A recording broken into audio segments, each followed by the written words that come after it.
Olympus, after the earthquake named Typhon, now resembled a meticulously polished jade radiating brilliance. The marble columns, once crumbled, now stood tall and proud, reflecting the sunlight more vibrantly than any glow filter on photo editing apps. The hanging gardens of Babylon, Olympus version 2.0, were lush green, with fragrant flowers and exotic plants competing in beauty, and birdsong as melodious as a carefully selected choir. In short, the luxurious, classy atmosphere had returned, even elevated to a new level. Down in the mortal realm, human life was gradually returning to normal. The family of Uncle John, Psyche's neighbor, after a heart-stopping moment fearing the loss of their home, were now busy repairing the roof. Little Lily, John's daughter, who had once cried her eyes out in fear, was now cheerfully watering the plants, humming a familiar children's tune. Everything seemed peaceful again, as if no catastrophic event had ever occurred. On Mount Olympus, the atmosphere was jubilant and bustling. The gods, after their fierce battles, were now reveling in the joy of victory. The lively music, boisterous laughter, and clinking of glasses created a unique symphony. Psyche and Eros, the it couple throughout the divine social media, were hailed as top idols. Chants like, "Eros, you're so perfect." "Psyche, the goddess in our hearts." "This ship is so real." A circumflex Euros, the scene was reminiscent of a major music awards ceremony, except the fans here were all deities with impeccable appearances. The central stage of the party was elaborately set up, rivaling any K-pop concert stage. A large LED screen displayed 3D images of the gods, occasionally shooting out multicolored lasers, creating a visual effect of being transported to another dimension. The sound system was top-notch, with powerful bass that shook all of Olympus. The lighting was shimmering and transformative, sometimes as gentle as moonlight, sometimes as dazzling as fireworks.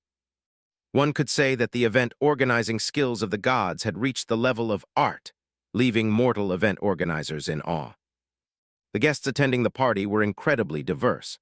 From powerful gods like Zeus, Hera, Poseidon, Euros to demigods, nymphs, and mythical creatures like centaurs, minotaurs, Euros, each one wore their most impressive outfits, showcasing their individual styles.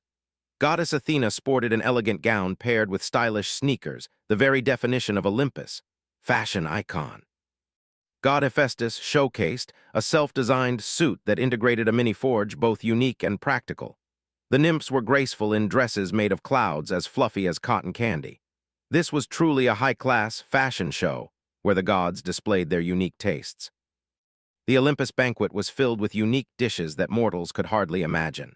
There was abalone soup, cooked with Euros Medusa's tears, rumored to grant the ability to see through people's hearts. Roasted phoenix meat marinated with Euros moonstone spices, a dish reserved for top-tier gods. Fruit salad mixed with Euros dew collected from iris petals on Mount Olympus, a favorite among goddesses for its supposed skin-rejuvenating properties. The atmosphere of the party was extremely exhilarating. The gods, after relieving stress by dancing their hearts out, started chatting animatedly. Goddess Aphrodite gossiped with the nymphs about the latest news on Olympus. God Poseidon showed off his new steed Circumflex Euros, a chariot pulled by Euros dolphins. Sounds illogical but very impressive. God Zeus flirted with the young goddesses despite the dagger-like glares of goddess Hera. This was a true party where the gods completely let loose, forgetting all their worries and the gossip. Aphrodite, the goddess of love and beauty, always considered herself the queen of Olympus. She possessed a beauty that could topple kingdoms, captivating countless gods and mortals. But deep within Aphrodite's heart, a hidden feeling lingered. She felt a tinge of envy towards other women, especially those who received the full affection of her son. Eros. Psyche, with her pure beauty and innocent heart, had inadvertently stirred up this deep-seated feeling in Aphrodite. But after all, Aphrodite realized her mistake. The meeting between Aphrodite and Psyche took place in a secret garden on Olympus. Aphrodite, no longer with her usual haughty demeanor, instead had a gentle and somewhat remorseful look in her eyes. Psyche, still maintaining her innocent and pure appearance, but with a glint of determination and forgiveness in her eyes. "Psyche, I apologize," Aphrodite began, her voice slightly trembling. "I was incredibly narrow-minded and selfish.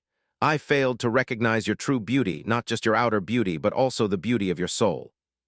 Psyche smiled, a smile radiating forgiveness. "I understand, Mother Aphrodite. I don't blame you. I know you were just acting out of your deep love for Eros." "You are Euros, you call me mother." Aphrodite was surprised, her eyes glistening with tears. Yes, mother-in-law, Psyche replied, not forgetting to add a playful wink. Aphrodite burst into laughter, a clear and resonant sound. She hugged Psyche tightly, a sincere and warm embrace. You truly are a special daughter-in-law, Aphrodite remarked with a touch of humor. But I like that. To show her sincerity, Aphrodite decided to give Psyche a special wedding gift. It was a necklace made from Eros Aphrodite's own tears. It might sound melodramatic, but in reality, these tears contain the essence of love and beauty. When wearing the necklace, Psyche would become even more radiant, and her love with Eros would become even stronger. Furthermore, Aphrodite also gifted Psyche a special ability, the ability to transform into anyone she desired. With this ability, you can transform into any character you like, Aphrodite suggested, winking. Or you can transform into me to prank Eros, for example. Psyche, who was a fan of popular culture, was incredibly surprised to hear about this gift. She imagined herself transforming into famous singers, actors, and performing on stage. "Thank you so much, Mother," Psyche exclaimed, hugging Aphrodite tightly. "This is the most amazing wedding gift I've ever received." In Aphrodite's heart, there was no longer envy or jealousy. Instead, there was a feeling of lightness and peace. She had realized that love is not about possession, but about giving. And she had found true happiness in accepting and loving Psyche, her special daughter-in-law. Aphrodite thought to herself, I used to be a judgmental, petty mother-in-law. But now I've changed. I will become a wonderful mother-in-law, understanding and loving my daughter-in-law wholeheartedly, because I know Psyche deserves it. Zeus, the supreme god of Olympus, after resolving Aphrodite's issue, began his congratulatory speech. He recounted his glorious achievements, although most were carried out by other gods, boasted about his unparalleled power despite having been taught a lesson by Typhon, and didn't forget to wink flirtatiously at Psyche. "Psyche, you are a beautiful and talented girl," Zeus said, his tone sweet. "I am very proud to have you as part of the Olympus family, and I believe that you and Eros will have a happy and fulfilling life." After that, Zeus didn't forget to remind Eros of his past promiscuity. "Eros, my son, remember, one wife is the best. Don't stray, or you'll be punished." Eros, after being warned, could only smile sheepishly and nod. Hera, the goddess of marriage and family, known for being strict and jealous, surprisingly smiled radiantly today. This change surprised the other gods. It turned out that Hera had secretly conversed with Psyche and received some advice from Psyche on how to spice up her marriage. Psyche had shared with Hera how to refresh herself, how to surprise Zeus, and how to keep the spark alive. "Psyche, I am very grateful to you," Hera said, her tone sincere and thankful. "You have helped me realize the value of love and marriage." Hermes, the god of commerce, travel, and Eros' mischievous pranks, of course, couldn't miss the opportunity to tease Eros. He took advantage of Eros being engrossed in admiring Psyche and secretly switched Eros' wine with Eros' water. When Eros discovered it, he made a fuss, causing the other gods to laugh uncontrollably. "Eros, you're drunk on water," Hermes laughed, teasing Eros. "Or are you drunk on love?" Eros, slightly embarrassed, glared at Hermes sharply, then turned to flatter Psyche. In addition, Hermes also showed off his MC skills at the party, cracking jokes with witty and humorous stories, making the gods laugh endlessly. He recounted his hilarious messenger trips, his pranks on other gods, and interesting secrets of Olympus. After Psyche and Eros' love story was settled, the gods began discussing the wedding arrangements. An important meeting was convened with the participation of Zeus, Hera, Aphrodite, and several other influential gods. "We will hold the most magnificent wedding in the history of Olympus," Zeus declared, his voice full of authority. "This wedding will be renowned throughout the universe, making gods and mortals admire it." "That's right," Hera agreed. "We will invite all the gods, demigods, nymphs, and mythical creatures to attend." "What about the venue?" Aphrodite suggested. "We could hold it in a secret garden on Olympus or on a romantic island in the mortal world." "No," Zeus decided. "We will hold it in both places. The main ceremony will take place on Olympus, and the celebration will be held in the mortal world, so everyone can join in the joy." And so, a meticulous plan was laid out. The gods began rushing to prepare for the grand wedding. Athena, the goddess of wisdom and war, was entrusted with designing the ceremonial hall. The hall would be built on a fluffy cloud floating in midair.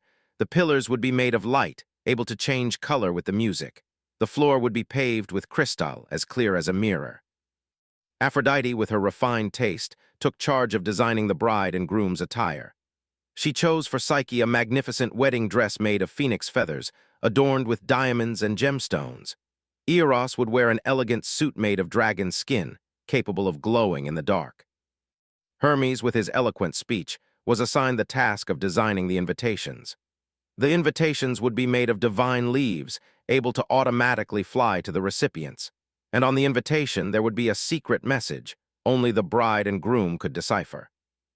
The guest list for the wedding was incredibly long, including all the gods, demigods, nymphs, mythical creatures, and some special mortals. Zeus, with his extensive connections, invited all the renowned gods in the universe.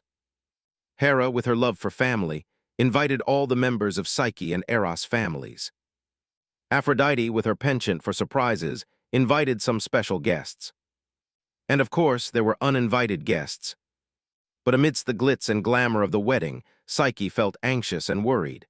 She confided her feelings to Eros in a private and profound conversation. "Eros, I'm not sure anymore," Psyche confessed, her voice somewhat hesitant. "I feel Lycia Euros were getting carried away with the external things and forgetting the true meaning of love." Eros, holding Psyche's hand tightly, looked at her with loving eyes. "You're right, Psyche. We've been too focused on the wedding preparations and forgotten why we want to get married." "I'm afraid a Euros life on Olympus won't be for me," Psyche continued. "I'm a mortal. I'm used to a simple and peaceful life. I don't want to be confined by the rules and rituals of the gods." "I understand," Eros replied, his voice deep and sincere. "I've thought about that too. I don't want you to sacrifice your life for me." "So, Euros, should we call off the wedding?" Psyche asked, her eyes glistening with tears. Eros smiled, a gentle and warm smile. "No, Psyche, we don't need to call it off. We just need to change the way we live."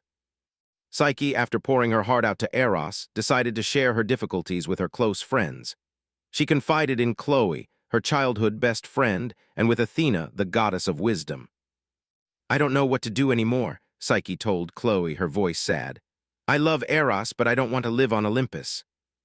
Chloe hugged Psyche, comforting her. "I understand, Psyche, you don't have to force yourself to please others." Athena, with her wisdom, offered a different piece of advice. "Psyche, I don't think you should give up life on Olympus. You can combine both worlds, being both a goddess and a mortal." Psyche, after considering her friend's advice, decided to talk to her family. "My dear daughter, your mother and I will always support you," Psyche's father said, his voice affectionate. "Whatever you decide, we will respect and love you." "That's right, my love," Psyche's mother added. "You don't need to worry about us." After careful consideration, Psyche made her final decision. She would not call off the wedding, but she would also not live on Olympus full-time. She would combine both worlds, being both a goddess and a mortal. Psyche explained her decision to Eros during a romantic evening under the moonlight. "Eros, I've made up my mind," Psyche said, her voice firm. "I won't give you up, but I won't give up my life either." Eros embraced Psyche, kissing her passionately. "I support you, Psyche. I will always be by your side, no matter where you are." And so the wedding still took place, but in a different way. Psyche and Eros vowed to love and be faithful to each other, whether they were on Olympus or in the mortal world. Psyche stood on the palace balcony, looking down at the mortal world where the city lights twinkled like distant stars. In her heart, a mixed feeling of happiness and anxiety surged. She knew that her life would never be the same again. But she wasn't afraid. She had Eros, she had love, and she had faith in a bright future. Eros, from behind, wrapped his arms around Psyche, resting his chin on her shoulder. "What are you thinking about, Psyche?" Psyche smiled, turning to look at Eros. "I'm thinking about our future, Eros. I don't know what lies ahead, but I know for sure that we will overcome everything together as long as we have each other." Eros placed a kiss on Psyche's forehead, a gentle and warm kiss. "That's right, Psyche. We will overcome all challenges together, because our love is a Euros eternal." Psyche, looking at Eros and smiling. "Hey, if there's even bigger drama later, will we keep being funny together?" Eros, hugging Psyche. "As long as I have you by my side, even apocalypse can become a rom-com, because our love is defying everything," winking playfully. And so the love story of Psyche and Eros in Euros, oh no, It's just paused here. Because life is long, there are many unexpected twists and turns, and their love of Euros will never end.